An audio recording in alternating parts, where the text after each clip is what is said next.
गुटखा की machine registered नहीं है तो लगेगा लाख रुपए का जुर्माना। केंद्र सरकार रेवेन्यू लीकेज के मामले को लेकर और सख्त होती नजर आ रही है। जीएसटी डिपार्टमेंट को मिली जानकारी के अनुसार कई लोग तंबाकू से खैनी, गुटखा, पान मसाला या ऐसी सिमिलर प्रोडक्ट्स की पैकिंग मशीन से करते हैं, लेकिन जीएसटी डिपार्टमेंट के पास मशीन रजिस्टर्ड नहीं कराया गया है। ऐसे कारोबारियों पर अब भारी जुर्माना करने का फैसला 1 अप्रैल से लागू हो जाएगा। इस साल के अंतरिम बजट के बाद रेवेन्यू सेक्रेटरी ने बताया कि तंबाकू विनिर्माण उद्योग में रेवेन्यू लीकेज रोकने के लिए यह निर्णय लिया गया है। विशेष रूप से वित्त विधेयक 2024 ने केंद्रीय जीएसटी अधिनियम में कुछ बदलाव किए, जिसमें पंजीकृत नहीं होने वाली प्रत्येक खैनी तंबाकू, पान मसाले की पैकिंग मशीन पर 1 लाख रुपए तक का जुर्माना लगेगा। इसके अलावा मानक का अनुपालन न करने पर मशीनों की जब्ती भी होगी। पिछले साल जीएसटी काउंसिल की सिफारिश पर कर अधिकारियों ने तंबाकू निर्माताओं द्वारा मशीनरी को पंजीकृत कराने की एक विशेष प्रक्रिया के बारे में एक अधिसूचना जारी की थी। संशोधन में कहा गया है कि नई पैकिंग मशीनों के साथ साथ मौजूदा पैकिंग मशीनों और इनकी पैकिंग क्षमता का विवरण जीएसटी फॉर्म में प्रदान किया जाना चाहिए। पिछले साल तक इस संशोधन में कोई जुर्माना शामिल नहीं किया गया था। जीएसटी परिषद ने बीते दिनों एक बैठक बुलाई थी और उसी में यह निर्णय लिया गया, जिसमें यह कहा गया कि पान मसाला, गुटखा और इसी तरह के उत्पादों के लिए उनकी मशीनों का पंजीकरण होना चाहिए, ताकि हम उनकी उत्पादन क्षमता पर नजर रख सकें। हालांकि पंजीकरण में विफल रहने पर कोई दंड नहीं था, इसलिए परिषद ने निर्णय लिया था कि कुछ दंड होना चाहिए। इसलिए वित्त विधेयक में अपने मशीनों का पंजीकरण न कराने पर 1 लाख रुपए तक का जुर्माना लगाया जाएगा। केंद्रीय वित्त मंत्री और राज्य समक्षकों की अध्यक्षता वाली परिषद ने पिछले साल फरवरी में पान मसाला और गुटखा व्यवसायों में कर चोरी को प्रतिबंधित करने पर राज्य के वित्त मंत्रियों के एक पैनल द्वारा प्रस्तुत एक रिपोर्ट को मंजूरी दी थी। सिफारिश में मंत्रियों के समूह ने कहा कि राजस्व के पहले चरण के संग्रह को आगे बढ़ाने के लिए पान मसाला और चबाने वाले तंबाकू पर मुआवजा उपकर या सेस लगाने की प्रक्रिया को यथा मूल्य से एक विशिष्ट दर आधारित लेवी में बदला होना चाहिए।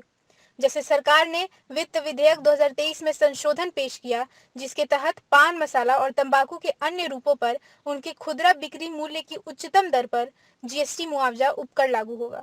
तंबाकू उत्पादों के निर्माताओं ने अगर अपनी पैकिंग मशीनरी को पंजीकृत नहीं कराया है तो उन्हें जीएसटी अधिकारियों को जुर्माना देना होगा। जीएसटी विभाग द्वारा उठाए इस कदम का उद्देश्य तंबाकू विनिर्माण क्षेत्र में राजस्व में आ रही कमी को रोकना है। साल 2024 के वित्त विधेयक में केंद्रीय जीएसटी अधिनियम में संशोधन पेश किया है, जिसमें ये फैसला लिया गया है। टोबैको टुडे के लिए दिल्ली से एग्जीक्यूटिव एडिटर रितेश ठक्कर की रिपोर्ट।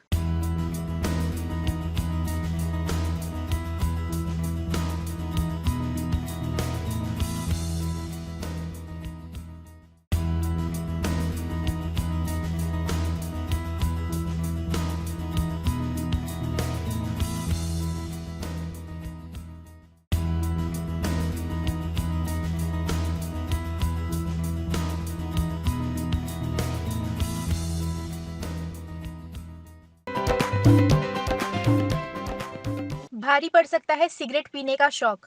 यदि आप भी सिगरेट पीने के शौकीन हैं और किसी भी सिगरेट का इस्तेमाल शौक के लिए करते हैं, तो सिगरेट का पैकेट खरीदने से पहले उसे बड़े ध्यान से चेक कर लें। नहीं तो ऐसा ना हो आपकी पसंदीदा सिगरेट का शौक आपके लिए मुश्किलें पैदा कर दे, क्योंकि बिना वैधानिक चेतावनी वाला पैकेट आपको जेल भी करवा सकता है, और वो भी 2-4 दिन की नहीं बल्कि पूरे 2 साल की। और बात सिर्फ 2 साल की जेल पर खत्म नहीं होती है, बल्कि आरोपी को 1 लाख रुपए का जुर्माना भी भरना पड़ सकता है। बीते दिनों दिल्ली के नया बास इलाके में सिगरेट पीते एक शख्स को गिरफ्तार किया गया। एक खास तरह की सिगरेट के साथ शख्स को क्राइम ब्रांच ने गिरफ्तार किया है, जिसकी तलाशी के दौरान कब्जे से बरामद सिगरेट के डब्बे पर Paris special filter cigarette print था और कोई वैधानिक चेतावनी भी चित्रित नहीं थी। दरअसल बाजार में बिकने वाली सिगरेट से जुड़ा हुआ है, जिनके पैकेट्स पर सरकार द्वारा अनिवार्य की गई वैधानिक चेतावनी नहीं छपी हुई है। इस तरह की ज्यादातर सिगरेट्स विदेशों से तस्करी के जरिए भारत लाई जाती है। इन सिगरेट्स को गैर कानूनी तरीके से भीड़ भाड़ वाले बाजारों में बेचा जाता है। ये सिगरेट्स शहर दर शहर सिगरेट की दुकानों पर पहुंचकर बिकना शुरू हो जाती हैं। क्राइम ब्रांच के अनुसार आरोपी के कब्जे से बरामद सिगरेट गैर कानूनी तरीके से भारत लाकर बेची जाती है। आरोपी के कब्जे से विदेशी सिगरेट के कुल 380 पैकेट्स बरामद किए गए हैं, जिसमें करीब 7600 सिगरेट स्टिक्स थी। जब्त किए गए किसी भी सिगरेट के पैकेट पर अनिवार्य वैधानिक चेतावनी भी प्रिंट नहीं थी। अब यह पता लगाने का प्रयास किया जा रहा है कि आरोपी को ये सिगरेट किसके जरिए कहां से मिली थी। दिल्ली से एग्जीक्यूटिव एडिटर रितेश ठक्कर की स्पेशल रिपोर्ट।